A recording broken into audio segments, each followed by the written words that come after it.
hope you're surviving COVID-19. We're here in the historic Caboose in downtown Mount Airy. We want to give you a little tour. Well, now that things are starting to open up again. The Caboose is still going to be closed for an undetermined period of time as the things progress through the governor's phases. But for now, we'll give you a little brief virtual tour. The Caboose was built about 1925. You can see a picture here on the wall that shows what the station looked like back in the 40s. And it is a caboose that was built by the Baltimore and Ohio Railroad, which is very important to Mount Airy's formation. The line used to run right here, and once the line came in, the town built up around it. The caboose was the office of the conductor. The conductor was essentially responsible for all the business aspects of the train while the engineer drove the train. So the conductor would take your tickets if it was a passenger train, or he would manage the freight if it was a freight train. We believe that this particular caboose was probably used primarily for freight. You can see here on the wall a picture of one of the old railroad bridges that's just over near the fire grounds. The caboose, the primary function of the caboose though was to provide another point of access for the braking system. Here on the wall we have the emergency brake system. The way the brakes function on most trains in that time period was through air pressure. So the engineer would pump air into the braking system, which is like a long tube on every car that would attach together.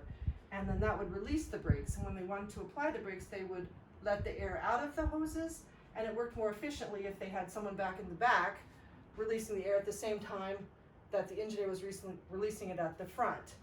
Nowadays, they have a little box that fits on the back of the train, and the engineer can control it from the engine, so they don't need a person in the back anymore, which is why I don't see cabooses anymore, which is unfortunate in my opinion, because I like cabooses. But it also served as essentially a home away from home for the conductor and other staff members. Over there you can see the stove. They probably didn't do a lot of cooking, but they could heat up a pot of water or a few small things. They would put the coal down into the stove so that they could light the fire there. This is larger than probably what the original looked like. This one was put in 1978, the year the caboose actually went out of service, and it provides a little bit more heat than the original one would have done.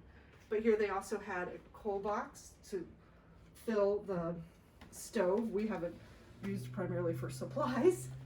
And then over here on this side, they had an ice box so that they could keep their food cold.